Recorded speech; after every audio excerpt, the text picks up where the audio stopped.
Class start करते हैं जी। Last class में हमने जो है वो वैलेंस बॉन्ड थ्योरी की थी। ठीक है जी, आज की क्लास में हम करेंगे क्रिस्टल फील्ड थ्योरी, जो उसका नेक्स्ट टॉपिक है। तो नेक्स्ट टॉपिक हमारा रहेगा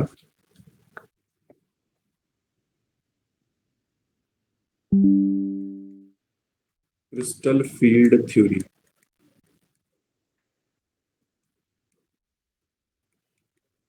इंपॉर्टेंट टॉपिक है ये इस चैप्टर का। अब देखो, कोई भी थ्योरी होती है वो सर्टेन एजम्पशंस पे बेस्ड होती है। ठीक है जी, कोई भी थ्योरी होती है वो किसी ना किसी एजम्पशन पे बेस्ड होती है। ठीक है, तो according to crystal field theory ने सबसे पहला पोस्टुलेट किया है क्रिस्टल फील्ड थ्योरी का, कि जो बॉन्डिंग है किसके बीच में, मेटल आयन और लीगेंड के बीच में, उसको प्योरली इसने इलेक्ट्रोस्टैटिक बोला है ना। Bonding between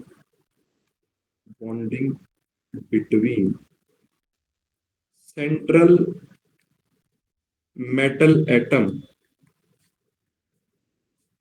and the ligand is electrostatic.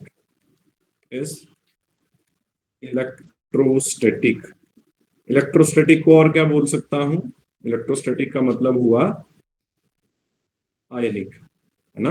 Electrostatic को और क्या लिख सकता हूं? आयनिक लिख सकता हूं। ठीक है जी, this is the first postulate of crystal field theory. According to crystal field theory, the bonding between the central metal atom and the ligand is electrostatic और आयनिक। ठीक है, दूसरी बात इसने क्या बोली? Metal works as a positive charge centre. metal works as a positive charge center and ligand work as a negative charge center। क्योंकि ionic bond कैसे बनता है, अगर अगर आपको याद हो तो मैंने जब आपको केमिकल बॉन्डिंग करवाई थी तो वहां पर बहुत अच्छे से मैंने आपको जो है वो आयनिक बॉन्ड की डेफिनेशन भी बताई थी और ये भी बताया था कि आयनिक बॉन्ड बनता कैसे। ठीक है जी, so how ionic bond is form, कोई बता सकता है? By the transfer of electron. By the transfer of electron. और कोई डेफिनेशन?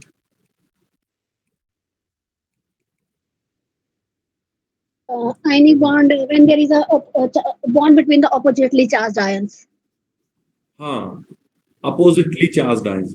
देखो, मैं आपको थोड़ा सा फिर से एक्सप्लेन कर देता हूँ। मान लिया कि ये मेरे पास कोई मेटल है। अब आपको पता है कि metal are highly electropositive.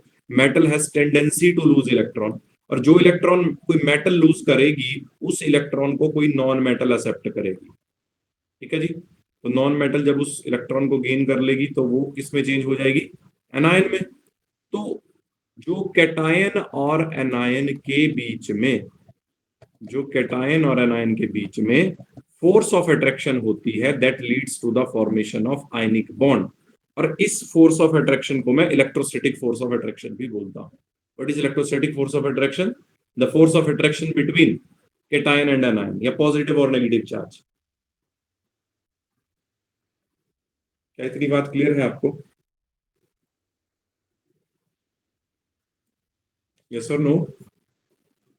Yes, sir. Okay जी, अब देखो नेक्स्ट क्या है इसमें। आपको थोड़ा सा इसको एक्सप्लेन और करता हूं कि ये मैंने क्या कर लिया, मेटल के 5 डीजेनरेट डी ऑर्बिटल बना दिए। ठीक है, these are 5 degenerate d orbitals of metal. इनके क्या नाम है? इनके नाम है d x y, d y z, d z x, d x square to y square और डी जेड स्केयर। ठीक है जी, इस तरफ को एनर्जी क्या हो रही है? इंक्रीज हो रही है। अब इसको ध्यान से समझना। होता क्या है कि इनिशियली मेटल के जितने भी 5 ऑर्बिटल हैं उन सभी की एनर्जी सेम होती है, तो इसीलिए उनको क्या बोलता हूं? Degenerate orbitals. डीजेनरेट ऑर्बिटल्स का मतलब कि मेटल के 5 ऑर्बिटल्स जिनकी एनर्जी सेम है। अब होगा क्या कि जब लिगेंड जो है वो मेटल के पास आने की कोशिश करेगा, देखो इस तरीके से, देखो मान लिया कि इस तरीके से सेंटर में मेटल पड़ी है, ठीक है। अब हर डायरेक्शन से क्या कर रहा है, लिगेंड इसको अप्रोच कर रहा है। अब मुझे ये बताओ कि ऑक्टाहेड्रल कॉम्प्लेक्स में मेटल के साथ कितने लिगेंड बाइंड होते हैं? 6. 6 6। लिगेंड बाइंड होते हैं, बिल्कुल सही बात है। तो उसी तरीके से आपको समझाने के लिए मैं ये 6 लिगेंड इस तरीके से आपको दिखा रहा हूं कि सेंटर में एक मेटल एटम है जो जनरली ट्रांजिशन मेटल होती है, और उसको 6 लिगेंड अप्रोच कर रहे हैं। अब हमारे सिलेबस में जो ये क्रिस्टल फील्ड स्प्लिटिंग है वो ऑक्टाहेड्रल में भी है और टेट्राहेड्रल में भी है, ठीक है। तो मैं दोनों में एक्सप्लेन कर रहा हूं। ओके, अब देखो, अब होगा क्या कि इनिशियली क्या है कि लिगेंड जब मेटल की तरफ आने की कोशिश कर रहा है, तो मेटल के सारे ऑर्बिटल्स, ये 5 के 5 ऑर्बिटल क्या कर रहे हैं, इक्वली रिपल्शन फील कर रहे हैं। रिपल्शन क्यों हो रही है? क्योंकि लिगेंड क्या लेके आता है मेटल के पास, इलेक्ट्रॉन पेयर, और मेटल के अपने ऑर्बिटल्स में भी क्या होते हैं मेटल के, इलेक्ट्रॉन्स। इलेक्ट्रॉन्स। मेटल के अपने ऑर्बिटल्स में मेटल के अपने इलेक्ट्रॉन होंगे, और जब लिगेंड मेटल के पास आने की कोशिश करेगा तो इलेक्ट्रॉन इलेक्ट्रॉन के बीच में क्या होगी, रिपल्शन होगी। रिपल्शन। और रिपल्शन की वजह से एनर्जी हमेशा इंक्रीज करती है, ठीक है जी। तो इनिशियली जब लिगेंड की जो फील्ड थी वो स्फेरिकली सिमेट्रिक थी, तो मेटल का हर ऑर्बिटल उसको इक्वली एक्सपीरियंस कर रहा था, तो इसीलिए मेटल के सभी ऑर्बिटल्स की एनर्जी जो है वो इक्वली बढ़ गई, ठीक है। अब एक बात हमें याद रखनी पड़ेगी कि जैसे मैं ये ऑक्टाहेड्रल का केस आपके साथ डिस्कस कर रहा हूं, तो ऑक्टाहेड्रल में जो लीगेंड होते हैं, ligand comes along the axis, ligands comes along the axis. कहां से आते हैं लीगेंड? अलोंग द एक्सिस से आते हैं, ठीक है जी। Ligand comes along the axis. तो जो मेटल के ये 5 डीजेनरेट डी ऑर्बिटल थे, जिनके नाम मैंने यहां पर लिखे हैं, d x y, d y z, d z x, d x square to Y square और डी जेड स्क्वेयर, इनमें से जो 3 ऑर्बिटल होते हैं, कौन कौन से, d x y, d y z and d z x, these are oriented in between the axes, these are oriented in between the axis. इसका क्या मतलब हुआ? अगर मैं इन 3 ऑर्बिटल्स की ऑर्बिटल पिक्चर आपको बताऊं, तो इनकी ऑर्बिटल पिक्चर कुछ इस तरीके की होती है, जरा ध्यान से देखना। मान लिया कि ये मेरे पास एक्स एक्सिस है और ये मेरे पास वाई एक्सिस है ना। तो जो मेरा डी एक्स वाई वाला ऑर्बिटल होगा वो किस तरीके से होगा, उसकी लोब्स ऐसे होंगी, उसकी लोब्स इस तरीके से होंगी, ठीक है जी। अब देखो एक्सिस कहां है, एक्सिस ये है, और ऑर्बिटल की लोब्स एक्सिस के बीच में है। लिगेंड के आने का रास्ता ये है, यहां पर देखो लिगेंड कहां से आ रहा है, यहां से आ रहा है, एक्सिस से आ रहा है, और ये जो लोब्स हैं वो इन बिटवीन द एक्सिस हैं। तो आप सिंपल सा ये ध्यान रखो कि मेटल के जो 5 ऑर्बिटल होते हैं उसमें से 3 orbital d x y, d y z, d z x, वो इसके एक्सिस के बीच में होते हैं, ठीक है। These are oriented in between the axis. बाकी भी इसी तरीके से होंगे,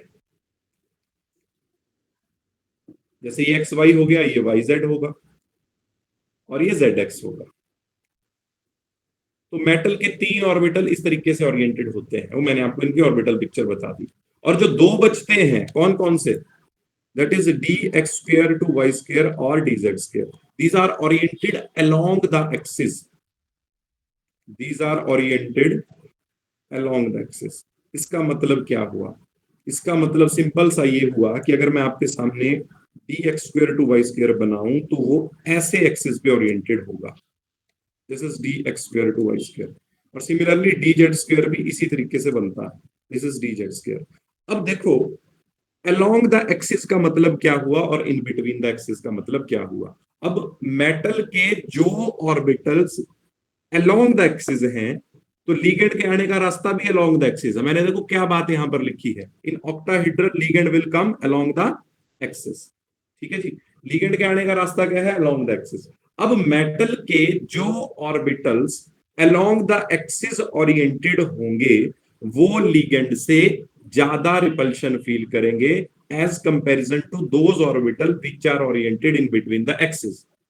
ठीक है जी। जिस वजह से क्या होगा कि यहां पर ये जो सेट ऑफ 5 ऑर्बिटल्स है जो हमें यहां पर सेम एनर्जी के दिखाई दे रहे हैं, इनकी डीजेनरेसी लॉस हो जाएगी और ये दो सेट्स ऑफ एनर्जी में टूट जाएंगे। ठीक है, एक को बोलूंगा T2G सेट और एक को बोलूंगा EG सेट। अब ये T2G में कौन से ऑर्बिटल आए? जो इन बिटवीन द एक्सिस ओरिएंटेड थे। और EG में कौन से ऑर्बिटल आए जिन्होंने ज्यादा रिपल्शन फील की? जो अलोंग द एक्सिस थे। ये बात आपको क्लियर हुई या नहीं? This is dxy, this is dyz and this is dzx। और जो अलोंग द एक्सिस थे उन्होंने ज्यादा रिपल्शन फील की, वो आ जाएंगे ऊपर, उनकी एनर्जी कंपैरेटिवली इन तीन से बढ़ जाएगी। तो ये है crystal field splitting in octahedral. ठीक है जी। अब ये एनर्जी कितने से बढ़ती है और कितने से कम होती है? ये एनर्जी बढ़ती है जी +0.6 डेल ओ एक इलेक्ट्रॉन के लिए। और ये एनर्जी कितने से डिक्रीज होती है? ये होती है -0.4 डेल ओ। डेल ओ का मतलब crystal field splitting in octahedral. तो क्या आपको ये बात क्लियर हुई या नहीं? यस सर, क्लियर है सर।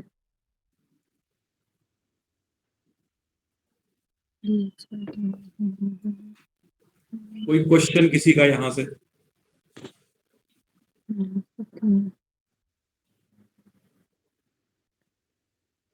देखो, आप सिंपल सा ये समझो कि जब मेटल अकेला था, आइसोलेटेड था, तो मेटल के हर ऑर्बिटल की एनर्जी बराबर थी। ठीक है जी। जैसे जैसे लिगेंड जो है मेटल की तरफ आने लगा, मेटल को अप्रोच करने लगा, मेटल के ऑर्बिटल्स को अप्रोच करने लगा, तो इनिशियली सभी ऑर्बिटल्स ने इक्वल रिपल्शन फील की। इसीलिए यहां पर ये हाइपोथेटिकल स्टेट जो है जनरेट हो गया, ये वाला, ये जो आपको दिखाई दे रहा है। अब जब लिगेंड और पास आने लग गया, तो मैंने आपको बताया कि ऑक्टाहेड्रल फील्ड में ligand will come along the axis. Ligand अगर अलोंग द एक्सिस आ रहा है, तो जो मेटल के orbital along the axis oriented होंगे वो लिगेंड से ज्यादा रिपल्शन फील करेंगे। और ज्यादा रिपल्शन फील करेंगे तो उनकी एनर्जी कंपैरेटिवली अदर ऑर्बिटल्स के कंपैरिजन में इंक्रीज हो जाएगी। और वैसा ही यहां देखने को मिला।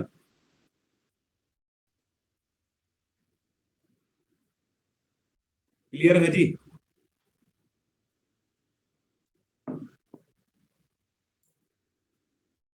Yes sir. अब यहां से आपसे वो कैलकुलेट करवाता है CFSC, crystal field splitting energy. उसका क्या फॉर्मूला होता है वो मैं आपको बता देता हूं।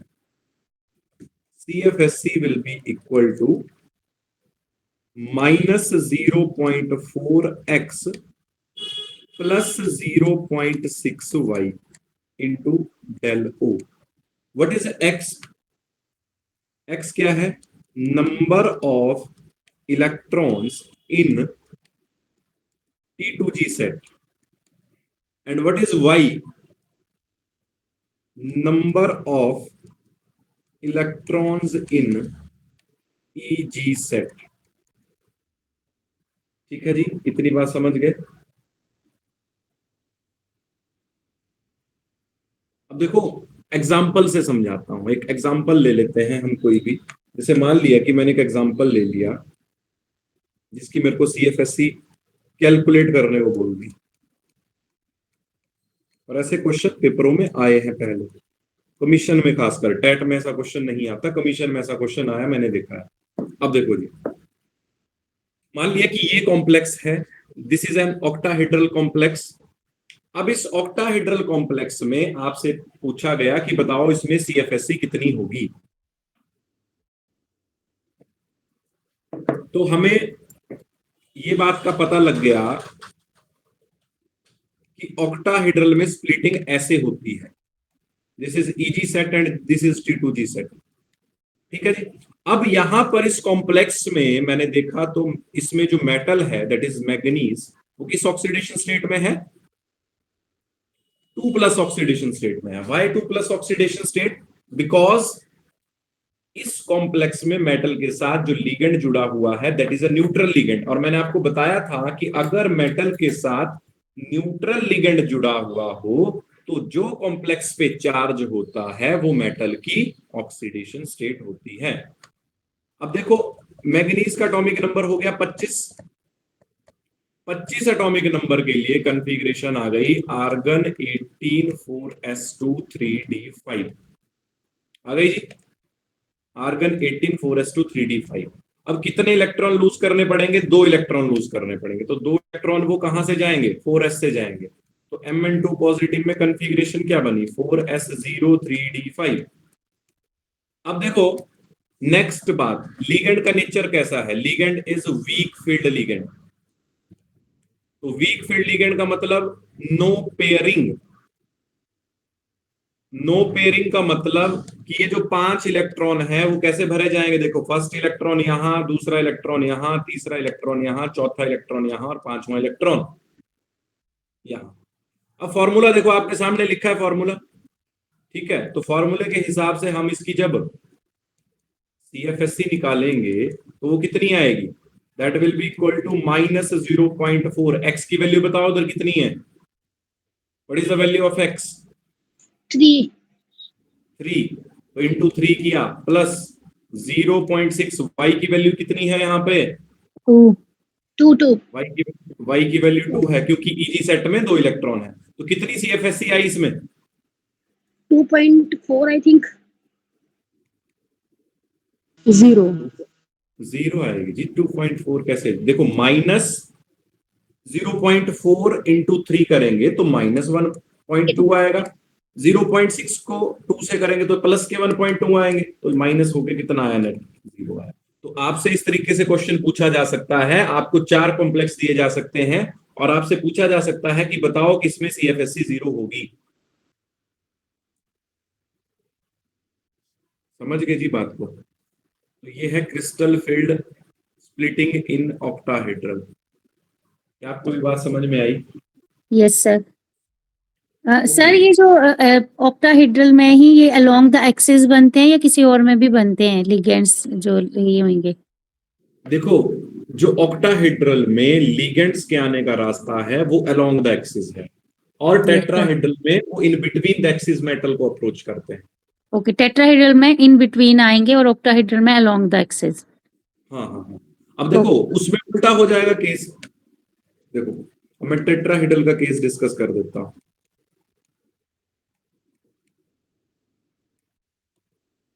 तो इनिशियली तो ये 5 ऑर्बिटल मेटल के सेम एनर्जी पे आ गए।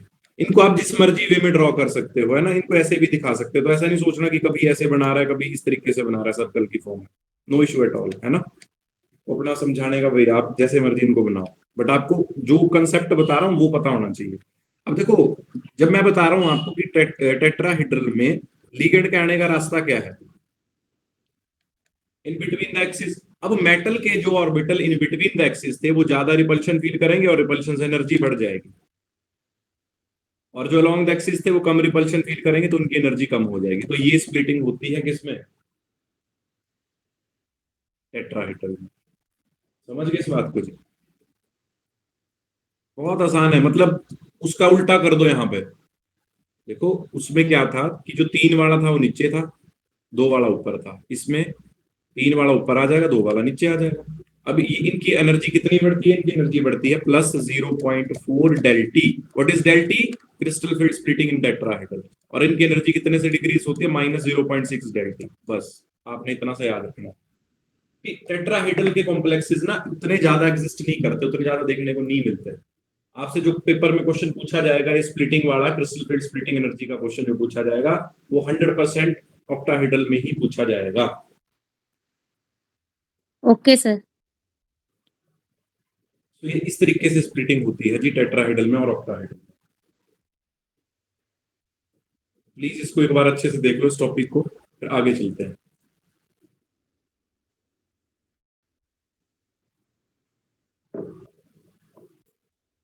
और एक चीज ध्यान रखना, ये रिलेशन भी कई एग्जाम्स में आया है, मैंने देखा है कि what is the relationship between crystal field splitting in tetrahedral and crystal field splitting in octahedral. तो जो crystal field splitting in tetrahedral होती है that will be equal to 4/9 times that crystal field splitting in octahedral. इसको याद रखना बात, ये relation बहुत काम का, डायरेक्टली कहीं ना कहीं पूछा जाएगा। del T will be equal to 4/9 times of del O।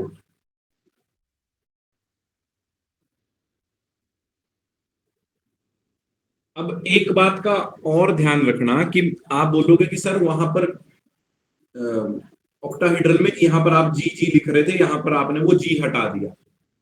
वो जी इसलिए हटाया क्योंकि उस जी का वर्ड का मतलब होता है जिरार्ड, विच मीन सिमेट्रिक। ठीक है, तो जो टेट्राहेड्रल कॉम्प्लेक्सेस होते हैं उनमें सिमेट्री नहीं होती, इसलिए मैंने जी वर्ड को ड्रॉप कर दिया यहाँ पे। समझ गई जी बात को? सर एक बार रिपीट करना, जी किसको रिप्रेजेंट कर रहा है? G means gerade, which means symmetric. तो जो ऑक्टाहेड्रल कॉम्प्लेक्सेस होते हैं उनमें सेंटर ऑफ सिमेट्री होती है। तो जब मैंने आपको सीएफएससी ऑक्टाहेड्रल के केस में करवाई तो वहां पर मैंने जी वर्ड को लगाया। टेट्राहेड्रल कॉम्प्लेक्सेस में सेंटर ऑफ सिमेट्री नहीं होती है, इसीलिए मैंने यहां पर जी वर्ड को ड्रॉप कर दिया टेट्राहेड्रल में। ठीक है जी, ओके।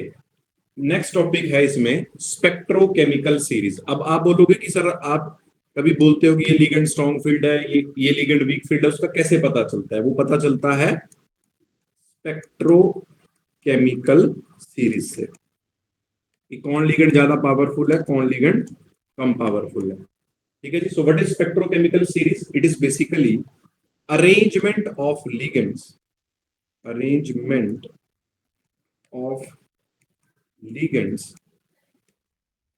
in increasing order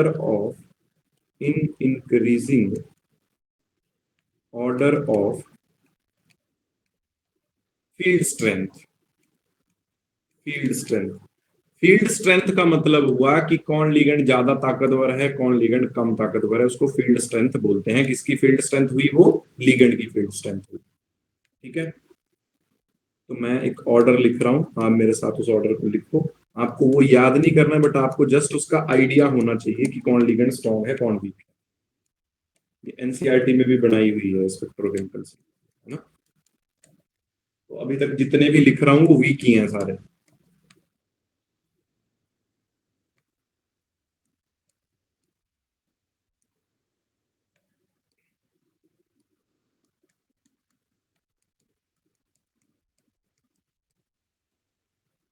अब देखो, जो अमोनिया के बाद के लिख रहा हूं वो सारे स्ट्रॉन्ग हैं। Ammonia strong, EN strong, NO2 negative strong, CN strong और CO स्ट्रॉन्ग।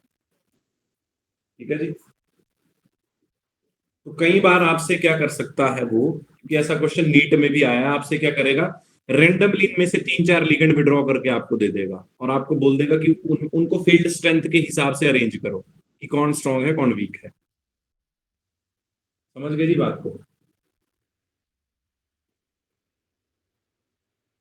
आपको ये बात क्लियर हुई? देखो, हेलोजन डोनर सबसे पीछे आते हैं। आयोडीन I नेगेटिव सबसे कमजोर है, B नेगेटिव सबसे कमजोर है। इस तरीके से आप याद रख सकते हो। और जितने भी नाइट्रोजन डोनर हैं वो स्ट्रॉन्ग फील्ड होते हैं, है ना? स्पेशली आप ये 4 याद रखना, 5 ये वाला, ये सारे स्ट्रॉन्ग फील्ड है।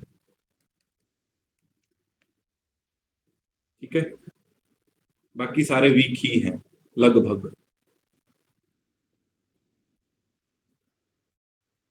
हो जाएंगे जी याद है? Yes sir.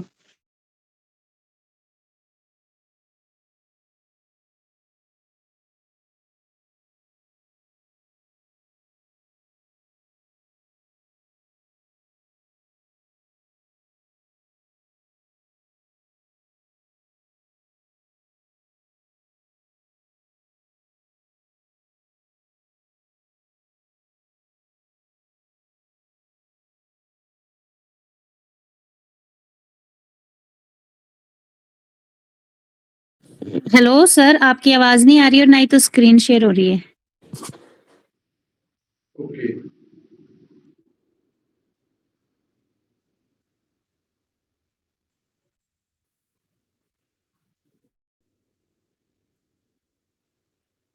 स्क्रीन शेयर नहीं हो रही जी? अब दिखने शुरू हो गई। ठीक है, ठीक है जी, ठीक है। तो मैं ये बोल रहा था कि ये टॉपिक सबको क्लियर है। स्पेक्ट्रोकेमिकल सीरीज, स्पेक्ट्रोकेमिकल सीरीज का मतलब ये हुआ कि मैं यहाँ पर लिगेंड की अरेंजमेंट कर रहा हूँ उनकी फील्ड स्ट्रेंथ के हिसाब से। तो आपने जस्ट ये याद रखना है इसमें कि कौन कौन से लिगेंड स्ट्रॉन्ग फील्ड हैं और कौन कौन से लिगेंड जो है वो वीक फील्ड है।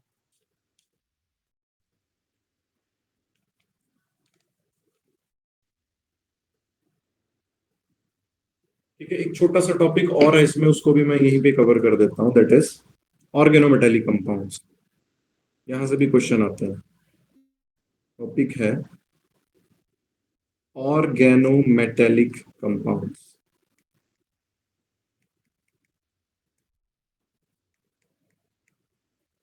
So what are organometallic compounds?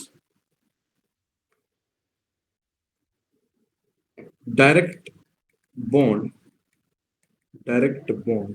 between organic carbon and metal atom. Organometallic compound ऐसे कंपाउंड्स होते हैं जिनमें मेटल के बीच में और ऑर्गेनिक कार्बन के बीच में डायरेक्ट बॉन्ड होता है। फॉर एग्जांपल RMGX क्या होता है जी? RMGX होता है ग्रिग्नार्ड्स रिएजेंट। ठीक है जी, ग्रिग्नार्ड्स रिएजेंट। तो ग्रिग्नार्ड रिएजेंट जो है वो ऑर्गेनोमेटेलिक कंपाउंड का एग्जांपल है। ठीक है, अब इसकी थोड़ी सी क्लासिफिकेशन बताता हूं आपको ताकि ज्यादा एग्जांपल वहां पे आपको एक्सप्लेन कर सके। ऑर्गेनोमेटेलिक कंपाउंड का मतलब समझ में आया? ऑर्गेनोमेटेलिक कंपाउंड्स ऐसे कंपाउंड्स होते हैं जिनमें ऑर्गेनिक कार्बन और मेटल के बीच में डायरेक्ट बॉन्ड होता है। अब मुझे बताना क्या ये ऑर्गेनोमेटेलिक कंपाउंड है, यस और नो? नो, ये ऑर्गेनोमेटेलिक कंपाउंड नहीं है, क्योंकि देखो कार्बन और मेटल और कार्बन के बीच में ऑक्सीजन आ गई, ऑक्सीजन इंसर्ट हो गई, तो डायरेक्ट बॉन्ड नहीं है यहाँ पे। तो ये OMC ऑर्गेनोमेटेलिक कंपाउंड नहीं है। ठीक है, अब देखो इसकी क्लासिफिकेशन होती है। क्लासिफिकेशन इसकी 3 तरीके से आती है मेरे पास। क्लासिफिकेशन में सबसे पहले आता है सिग्मा बॉन्डेड ऑर्गेनोमेटेलिक कंपाउंड। ठीक है, तो सिग्मा बॉन्डेड ऑर्गेनोमेटेलिक कंपाउंड क्या होते हैं? जिसमें केवल और केवल सिग्मा इलेक्ट्रॉन्स इन्वॉल्व हो रहे हैं बॉन्ड बनाने के लिए मेटल और कार्बन के साथ। ठीक है, तो जितने भी एग्जांपल मैंने आपको जैसे बताया, जैसे ग्रिग्नार्ड रिएजेंट हो गया, CS3MgBr हो गया, है ना, ग्रिग्नार्ड रिएजेंट। उसके बाद टेट्रा इथाइल लेड हो गया या टेट्रा इथाइल टिन हो गया, ये किसके एग्जांपल हैं? ये सिग्मा बॉन्डेड ऑर्गेनोमेटेलिक कंपाउंड के एग्जांपल्स। नेक्स्ट आता है इसमें पाई बॉन्डेड ऑर्गेनोमेटेलिक कंपाउंड आता है। नेक्स्ट इसमें पाई बॉन्डेड ऑर्गेनोमेटेलिक कंपाउंड्स। अब जो पाई बॉन्डेड ऑर्गेनोमेटेलिक कंपाउंड्स होते हैं उसमें पाई इलेक्ट्रॉन्स इन्वॉल्व होते हैं बॉन्ड बनाने में कार्बन और मेटल के बीच में। ठीक है, उसके 2 एग्जांपल हैं हमारे सिलेबस में, वो मैं दोनों लिख रहा हूं यहां पर। एक को बोलता हूं डाइबेंजीन क्रोमियम, ठीक है, जिसका नाम है डायाबेंजीन क्रोमियम। इसको आप उस तरीके से याद रख सकते हो कि जैसे बर्गर होता है ना कि 2 ब्रेडों के बीच में वो टिक्की होती है, तो उसी तरीके से आप इसको याद रख सकते हैं कि 2 बेंजीन रिंग्स के बीच में मैंने मेटल को इंसर्ट किया हुआ है। ठीक है, इसी तरीके से फेरोसीन होता है, इसी तरीके से फेरोसीन होता है। उसमें 2 साइक्लोपेंटा डाई इनाइल रिंग के बीच में मैंने आयरन को इंसर्ट किया होता है, इट इज फेरोसीन। तो फेरोसीन और डाइबेंजीन क्रोमियम जो है वो पाई बॉन्डेड ऑर्गेनोमेटेलिक कंपाउंड के एग्जांपल हैं। ये एग्जांपल आप याद रखना। ठीक है जी, क्लियर है बात आपको? Yes sir. और एक आ गया जहां पर सिग्मा बॉन्ड भी हो और पाई बॉन्ड भी हो, है ना, sigma and pi bonded OMC।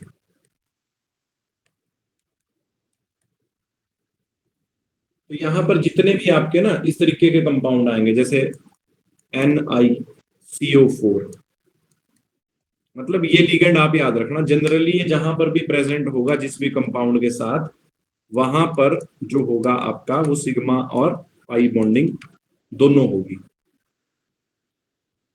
Particularly इसी लिगेंड को याद रखना, CrCO6। उसका रीजन ये है क्योंकि ये बैक बॉन्डिंग करता है, क्योंकि ये क्या करता है, बैक बॉन्डिंग करता है। और भी इसमें एग्जांपल आप लिख सकते हो, FeCO5।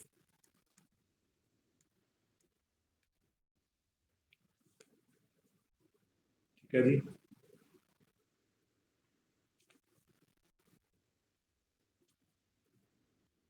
क्लियर है आपको ये बात?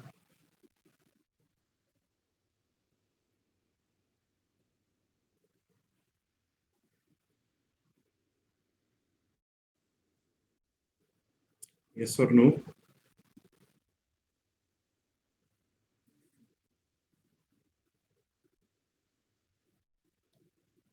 क्लियर है जी? तो जल्दी से यस बोलो, फिर कुछ क्वेश्चंस करते हैं। यस सर, क्लियर है सर।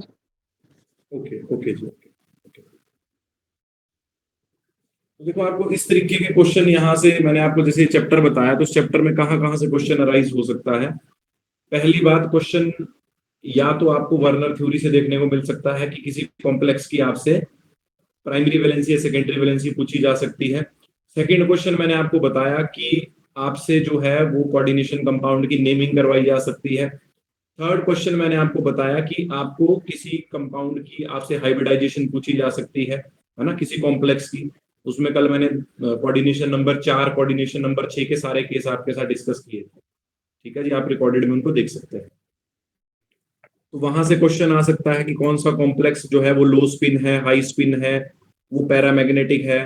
मतलब मैग्नेटिक बिहेवियर भी वो किसी कॉम्प्लेक्स का आपसे पूछ सकता है, पैरामैग्नेटिक है कि डायमैग्नेटिक है ना।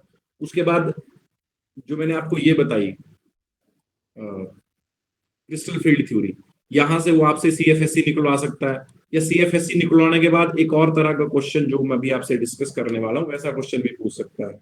मान लिया कि मैंने एक कॉम्प्लेक्स ले लिया जिसका नाम है CuNH3 पॉजिटिव। क्या नाम होगा जिस कॉम्प्लेक्स का? इस कॉम्प्लेक्स का नाम होगा हेक्साएमीन कॉपर 3 आयन। अब इसकी कॉन्फ़िगरेशन T2G और EG की फॉर्म में आपसे पूछ सकता है। अब देखो, अगर यहां पर कॉपर की ऑक्सीडेशन स्टेट कितनी है जी, कितनी ऑक्सीडेशन स्टेट है? अगर 3 पॉजिटिव है ऑक्सीडेशन स्टेट, तो इसकी कॉन्फ़िगरेशन क्या बनेगी? कॉन्फ़िगरेशन बन जाएगी, क्योंकि आपको पता है कि कॉपर का एटॉमिक नंबर होता है 29, कॉन्फ़िगरेशन होती है आर्गन 18, 4s1 और 3d10। ठीक है जी। कितने इलेक्ट्रॉन निकालने हैं? 3 इलेक्ट्रॉन निकालने हैं, तो एक यहां से निकाल दो, 2 यहां से निकाल दो, 3d8 बच गया। अब 3d8 बचा। अब यहां पर अगर आप देखोगे तो जो अमोनिया है वो स्ट्रॉन्ग फील्ड की तरह यहां पे काम करेगा, है ना। तो पहले तो आप 8 इलेक्ट्रॉन इस तरीके से भर दो, और जब इसकी स्प्लिटिंग होगी तो 8 इलेक्ट्रॉन देखो किस तरीके से आएंगे, 1 2 3 4 5 6 7 8। उसकी कॉन्फ़िगरेशन कैसे लिखी जाएगी? T2G सेट में कितने इलेक्ट्रॉन है? 1 2 3 4 5 6, तो T2G6। EG में कितने इलेक्ट्रॉन है? 1 और 2, तो T2G6 EG2। ऐसे इसकी कॉन्फ़िगरेशन आपसे पूछेगा वो।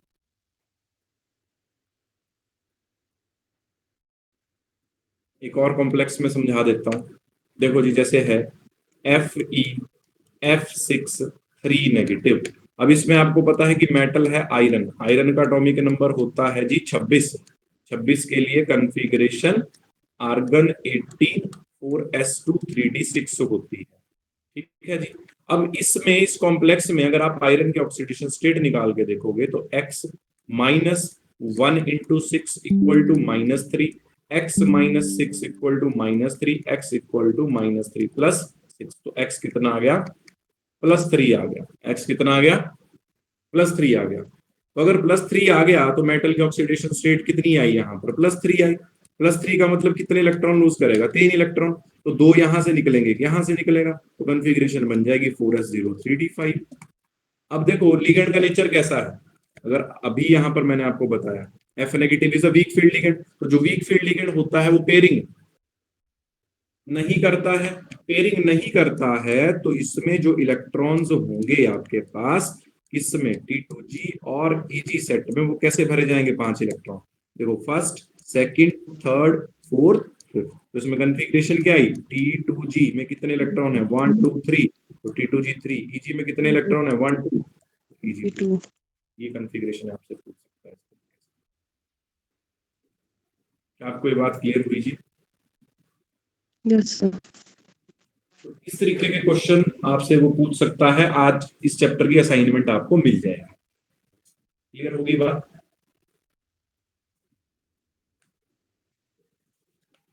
सबको ये बात क्लियर है?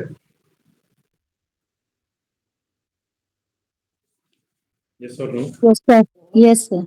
Yes, sir.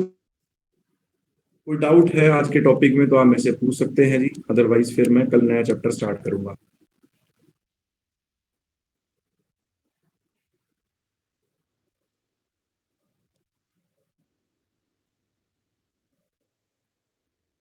So that's all for today. Thank you.